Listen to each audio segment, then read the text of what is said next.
عوام کی ضرورتوں کو پورا کرنے کا نام ہے۔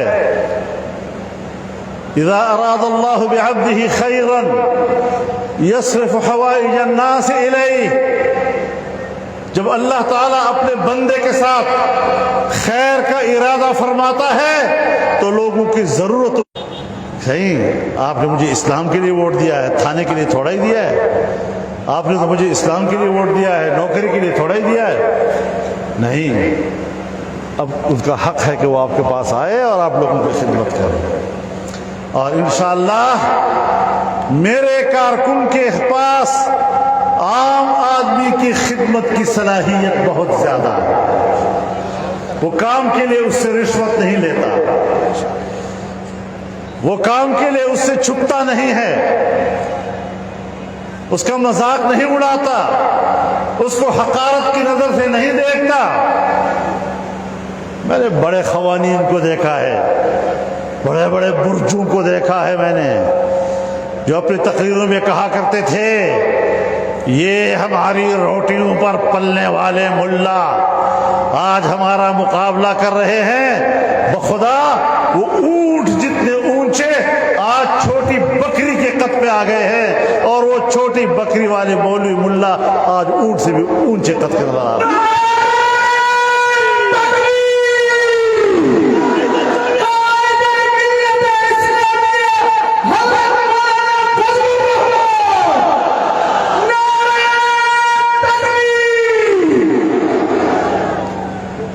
میرے محترم دوستو، یہ نظریاتی ایک مقابلہ ہے۔ ہم نے یہ راستہ اختیار کیا ہے، پبلک کے پاس جاتے ہیں، پبلک کو ووٹ کا حق ملنا چاہیے، اس کو یہ حق دینے میں مشکلات نہ پیدا کی جائیں۔ اور ایک چیز اور ہے جس کی بنیاد پر وہ ووٹ لیتے ہیں، پیسے کی بنیاد پر۔ سو پیسہ میرے پاس نہیں ہے، اچھا پیسے کی بنیاد پر جب آپ ووٹ دیں گے تو پھر یہ مت کہو کہ میں نے ووٹ دیا ہے، سیدھا کہو میں نے ووٹ بیچا ہے۔ ووٹ دینے والی بات نہ کرو، پھر یہ تو عزت والی بات ہے، تو سیدھا کہو میں نے ووٹ بیچا ہے۔ کیوں ووٹ بیچا جاتا ہے؟ اس لیے کہ ہم عام آدمی کی ضرورت پورا نہیں کرتے، ہم اس کو غریب رکھتے ہیں، محتاج رکھتے ہیں، اور جب ووٹ کا وقت آتا ہے تو اس کی غربت کا ناجائز فائدہ اٹھاتے ہیں۔ اور جمعیت علماء اسلام کا یہ عقیدہ ہے کہ پاکستان ایک مملکت ہے، ایک صحیح سلامت اور مستحکم عمارت کی طرح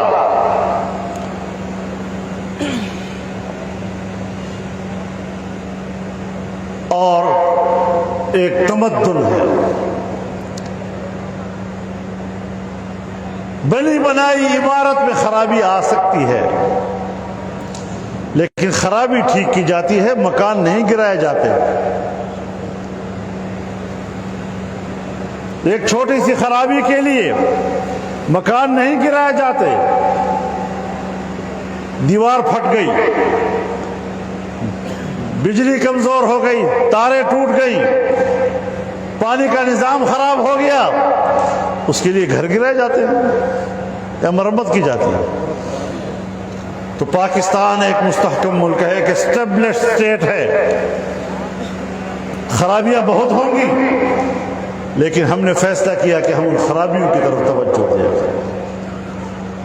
ہم ملک کو گرانا نہیں چاہتے۔ لیکن یاد رکھیں، پھر ہم اتنے سادہ مولوی بھی نہیں ہیں کہ جو ملک کو گرانے کے لیے آتے ہیں ان کو بھی نہ پہچان سکیں۔ جو ملک کو گرانے کے ایجنڈے پہ آتے ہیں ان کو ہم پہچانتے ہیں، اور یہ بھی پہچانتے ہیں کہ کس کے لیے ملک کو گرا رہے ہیں، کس ایجنڈے کے تحت گرا رہے ہیں۔ پھر یہ پاکستان کسی کے باپ کی جاگیر نہیں ہے، یہ جتنا کسی اور کا ہے اتنا ہی میرا بھی ہے، اور میں اپنے وطن عزیز کی حفاظت اور اس کے بقا و تحفظ کے لیے ہر قوت سے ٹکر لینے کی کوشش کروں گا۔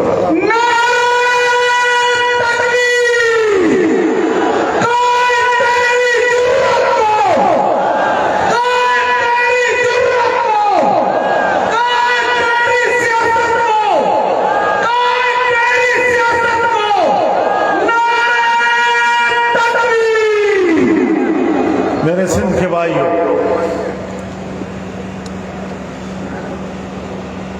میں آپ کو سلام پیش کرتا ہوں۔ عمران خان کی وہ حکومت کہ جو ایک بیرونی ایجنڈے کے تحت آئی تھی، اس کو اٹھا کر باہر پھینکنے میں جو کردار آپ نے ادا کیا ہے، اسے تاریخ بھلا نہیں سکے گی۔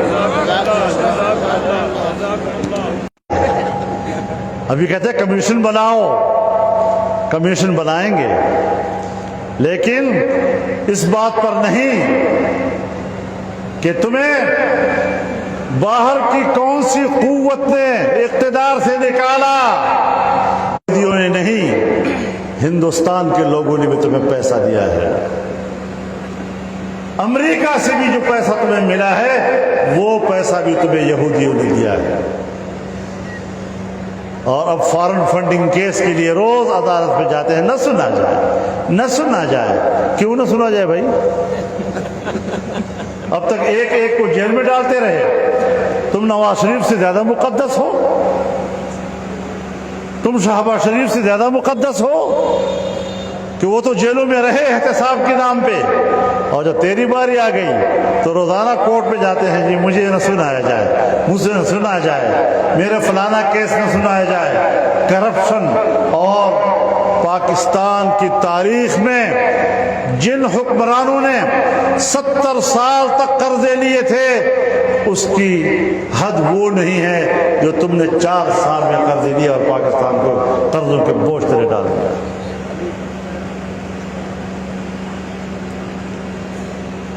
میرے محترم دوستو، خیبر پختونخوا پر انہوں نے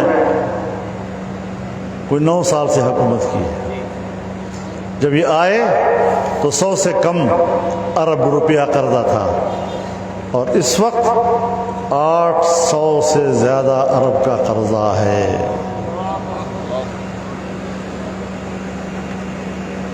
اور پھر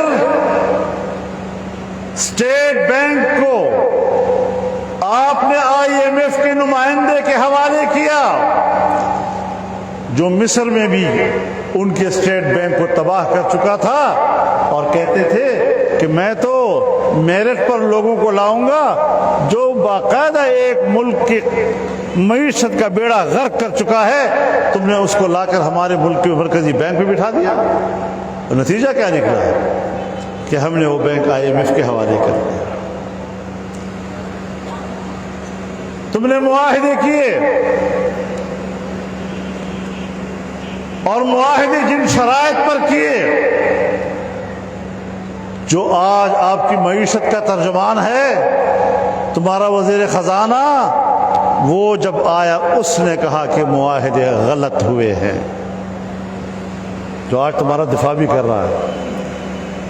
تم نے 5 سال میں 5 وزیر خزانہ تبدیل کیے۔ نااہل کے بچوں، ایسے بھی دنیا میں کوئی کرتا ہے؟ ہر سال نیا وزیر خزانہ، نیا وزیر خزانہ، بیڑا غرق کر کے رکھ دیا ملک کا۔ اور یہ جو اس وقت آپ مہنگائی دیکھ رہے ہیں، چاہے وہ پیٹرولیم مصنوعات کی ہیں، چاہے وہ اشیاء خوردنی کی ہیں، آپ بتائیں 4 سال ہم نے ان کے خلاف اس مہنگائی پر احتجاج نہیں کیا، لیکن معاہدے کر لیے۔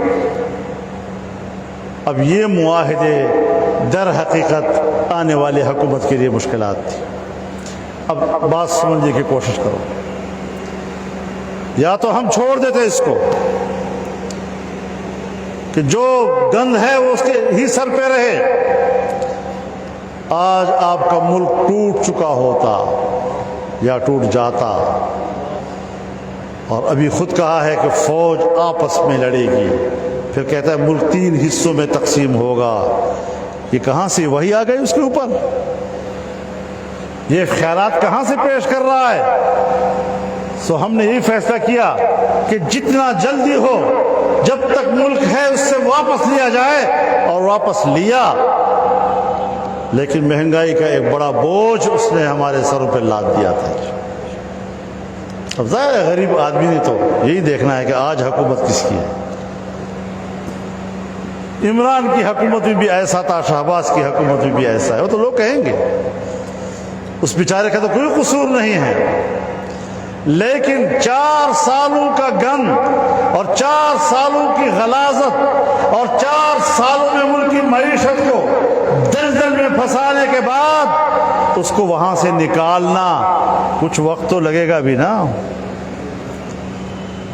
ایسا تو نہیں ہے معاہدے تم نے کیے ہیں، آج IMF مجھے قرضہ دینے کو تیار نہیں ہے، اور پھر معاہدوں میں ہمارے دوست ممالک کو تم نے ضامن بنایا، وہ ضمانت کی وجہ سے میری مدد نہیں کر سکتے، تو تم نے تو نہ مجھے عالمی اداروں کا چھوڑا اور نہ اپنے دوستوں کا چھوڑا، تو کیا کیا جائے؟ تو ایک چند عرصے ہم تھوڑے مشکل میں جا کر کنٹرول کریں، مشکل میں جا کر کنٹرول کرتے ہیں انشاءاللہ العزیز۔ سی پیک کا معاہدہ جو چین کے ساتھ ہوا وہ تم نے روکا، اور پھر تم نے اس معاہدے کی کچھ خفیہ راز جو آپ کی امانت تھی، ہمارے اور چین کے بیچ میں تھی، تم نے خفیہ راز IMF کو دیے یا نہیں، جس سے ہمارے ملک کی معیشت پر زبردست دھچکا لگا ہے۔ آج وہ سارے ممالک پاکستان کے ساتھ تعاون کرنے کو دوبارہ تیار ہو گئے، لیکن مشکل سے نکلنے کے لیے وقت تو چاہیے۔ تو یہ کبھی آہ لب پہ مچل گئی، کبھی اشک آنکھ سے ڈھل گئے، یہ تمہارے غم کے چراغ ہیں، کبھی بجھ گئے کبھی جل گئے، یہ تمہارے غم کے چراغ ہیں، کچھ وقت کے لیے یہ بجھتے جلتے رہیں گے، لیکن انشاءاللہ العزیز ہم نے جو اس کی حکمت عملی بنائی، ایک مختصر وقت کی، ایک طویل المدت، اس میں انشاءاللہ ہم اگلے چند مہینوں کے اندر صورتحال کو کنٹرول کر لیں گے، اور جو کنٹرول کیا ہے وہ یہ کہ ملک کو بچا لیا ہے، ورنہ یہ ملک بھی نہ ہوتا۔ تو انشاءاللہ العزیز چیلنج قبول کرنا، ورنہ ذمہ داری مت لو، ٹھیک ہے اچھی بات چاہیے، ذمہ داری بھی نہیں ہے کسی اور پہ، ملک بھی تباہ ہو رہا ہے، ہم نے چیلنج سمجھ کر قبول کیا ہے اس صورتحال، ہمیں ان دقتوں کا پتہ تھا، اور معاہدہ بھی کیا، اور جاتے جاتے اس نے پھر بارودی سرنگیں بھی ہمارے لیے بچھا لی، وہ جو 10-10 روپے کی قیمتیں کم کر دی نا، اور کم وقت 10-10 روپے کم کر کے تم کل جا رہے ہو، اور بین الاقوامی معاہدے کے خلاف تم نے کیے ہیں، تو معاہدے بھی تم کرتے ہو مہنگائی کے لیے، اور پھر جاتے جاتے لوگوں کو دکھانے کے لیے 10 روپے کم بھی کر دیتے ہو، تاکہ اگلی حکومت جب بوجھ آئے تو لوگ اگلی حکومت کو گالیاں دیں اور مجھے کچھ نہ کہیں۔ تو ہم تمہیں جانتے ہیں، اتنی نہ بڑھا پاکی داماد کی حکایت،